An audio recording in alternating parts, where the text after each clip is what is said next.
Yo, what is good, everybody? This is your boy Chosen Banks. Welcome back to the channel. So today this video is going to be dedicated to the sea life, the ocean life, and for everybody who watched my reaction videos already, they know that I don't really F with the sea. I don't want nothing to do with the ocean. That's just me. You know what I'm saying? Some people like it, but me, I don't know what's under that bitch, so ain't no point of me trying to find out because I don't know nothing about it.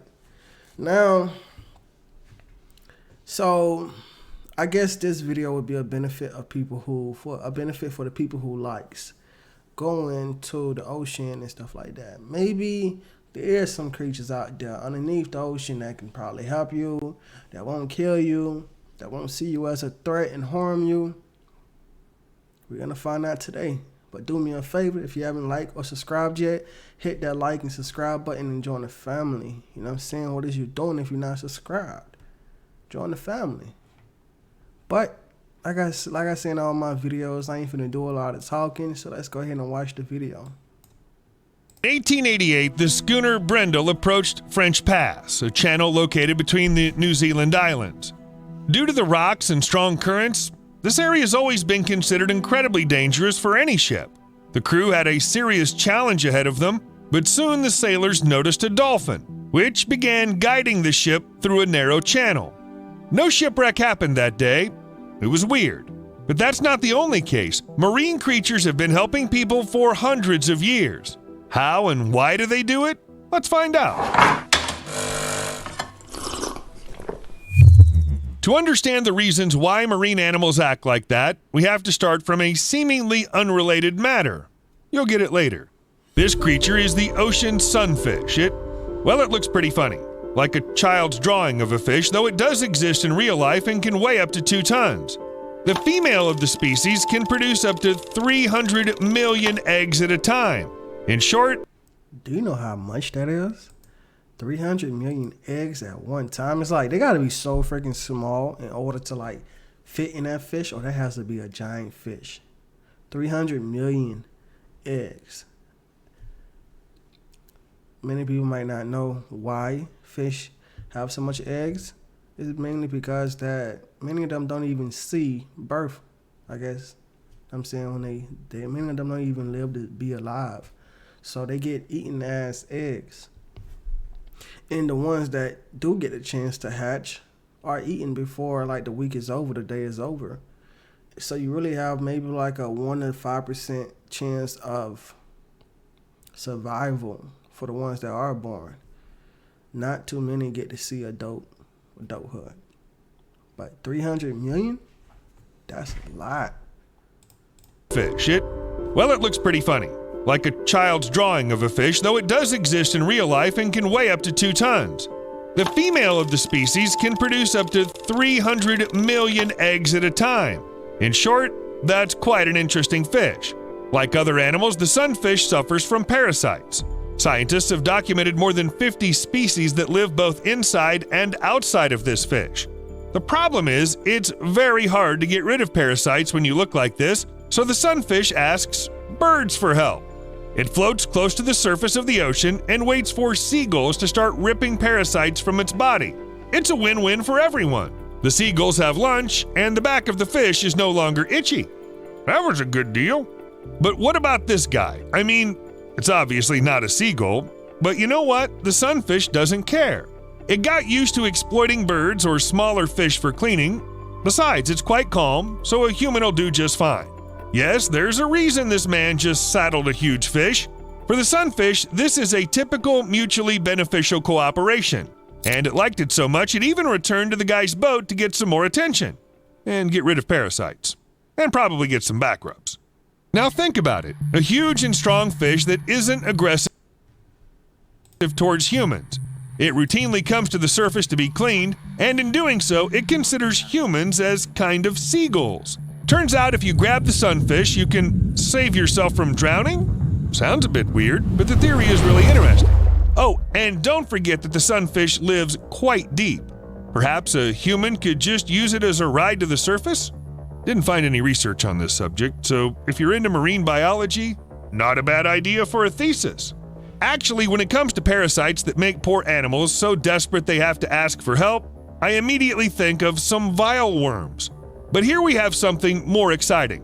Panella are copepods that attach to hosts and enter into their skin. They don't drink blood or get somewhere into the intestines. Most often they target muscles, sometimes subcutaneous fat deposits. In general, the most nutritious spots. At first glance, these guys look pretty harmless. Well, most wild animals have some kind of parasites. Should they actually get rid of them? Turns out they really should. Studies say these copepods can seriously damage animals' hearts. Yes, they're not interested in internal organs, but the heart is also a muscle.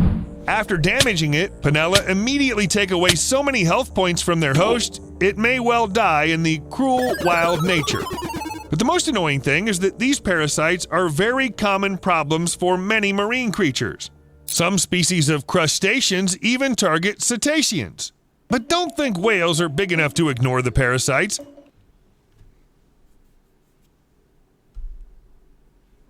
Like Dora gotta say it. Stay away from the ocean, y'all. Copepods can reach 12 inches long. 12 inches!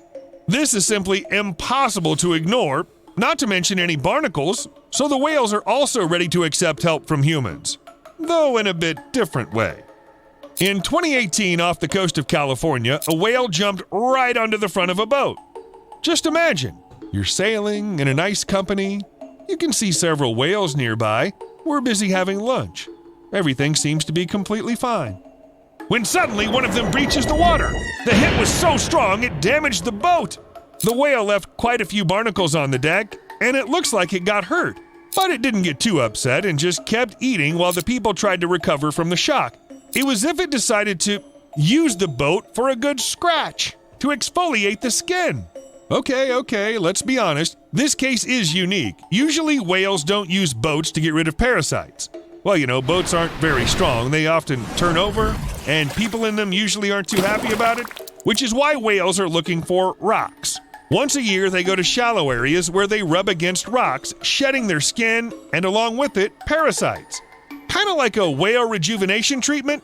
Late summer, warm water, easy access to food. Even whales need to relax from time to time.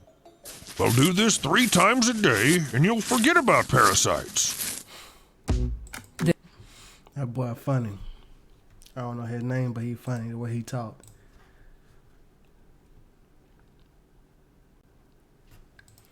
So far, I don't see the video talking about how it's going to help me from drowning. Get to the point here, my boy. Not trying to be mean, but get to the point. Don't look at... I need this information just in case. You never know what position you might be in life. I might go to a cruise, and one day I might need one of these fishes. So I need to know which fish do I trust. Which fish do I trust and which fish I don't trust. I should not trust, Look at me like that, Steve. There's one famous story. Marine biologist Nan Hauser was swimming near the Cook Islands when a huge humpback whale started pulling her out of the water. For 10 minutes straight, it kept pushing the woman with its head, stomach, and fins, and he did it very carefully. And when I say carefully, I mean that an animal weighing almost 23 tons didn't injure the woman in any way, although it can break all the bones in a human body with just one fin. Later, Nan saw that a 13-foot tiger shark was swimming nearby all this time. The whale was just protecting the woman. So, for them, we aren't just owners of boats they can use for scratches. I think we have a fair question here. Why do some marine animals actually interact with people? I mean, they don't always fear us, they don't kill us for food, and they rarely attack us. Instead, they help us. There may be several reasons for that, of course. If you've been following my channel for a while, you probably know many animals generally try to stay away from humans just to be safe. Also, we're not part of their regular menu, but there is more. Perhaps whales, dolphins, and orcas are just too similar to humans. Let's not judge by appearance. Let's look at the intellect. And whoa, we have a lot in common here. Dolphins use tools, orcas call each other by their names, and sperm whales have even invented dialects. They all learn by observation, live in tight-knit groups, can babysit babies of... It's crazy how much you learn in one video.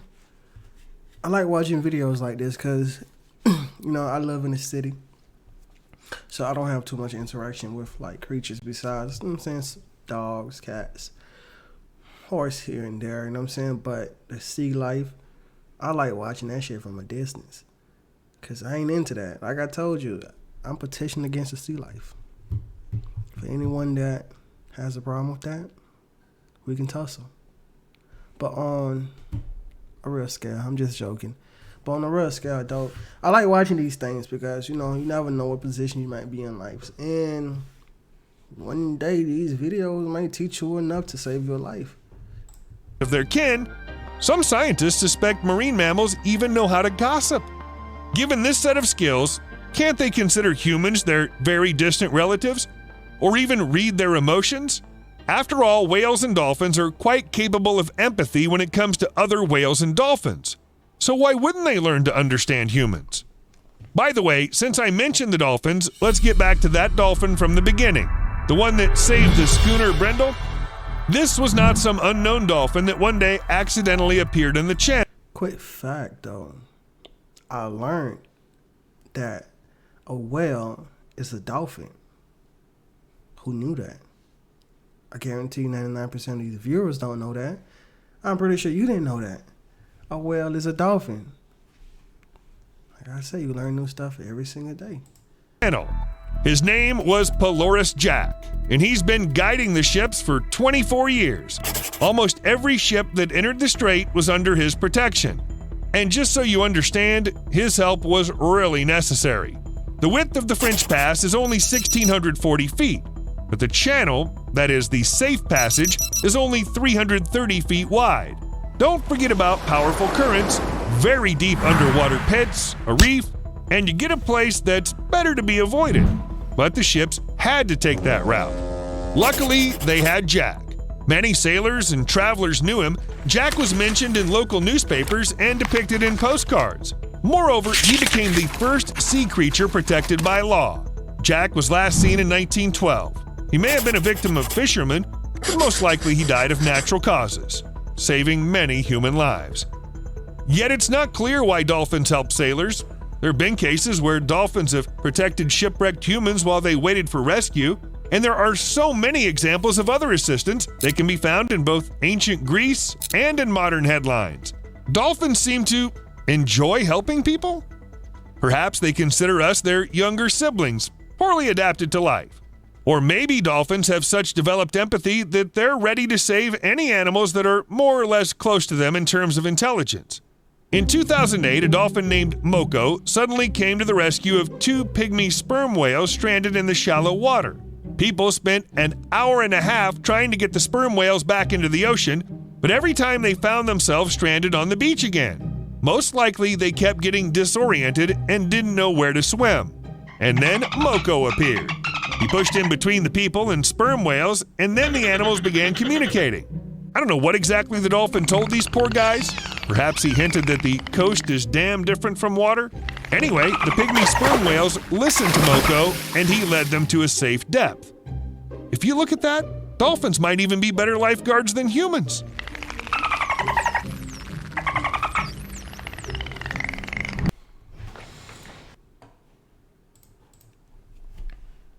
Dolphins. What's your thoughts on them? Because I have no thoughts. I mean, they look friendly. Seems like they is friendly, but look at all these teeth. All these teeth they got. And they underwater, so anything that has to do with the ocean, I'm not messing with it. I don't care how friendly people petition them to be. I'm not messing with it. Well, they're certainly better at swimming, staying in the water for a long time. Supporting some humans until other people come after him is not a problem for dolphins. In August 2021, a swimmer missing for almost 12 hours off the coast of Ireland was discovered among a pod of dolphins. They were the ones that drew the attention of the rescuers because, well, you can miss one man or one dolphin, but not the entire pod. The swimmer was exhausted, but alive, and was immediately taken to the hospital. But you know what? All these stories about how dolphins saved, helped to find, protected someone, or generally behaved like true heroes, they're real, no doubt here. But few people think this heroism has a downside. It's often called the survivorship bias. We have a lot of information about dolphins helping people, but almost no data about attacks, attempts to drown them, or other terrible things, especially when they're successful. Yes, dolphins come to our rescue, but who knows how many people drowned because these animals just had fun with them? How come this poor swimmer off the coast of Ireland was so far from the shore? Of course, I'm not saying that dolphins are actually incredibly evil and only win our trust in order to gradually drown all humans. But still, think about it. In the meantime, here's an ambiguous and actually pretty sweet story. He says something smart. Think about it, dog. Think about it. You gotta think about it. All humans. But still, think about it.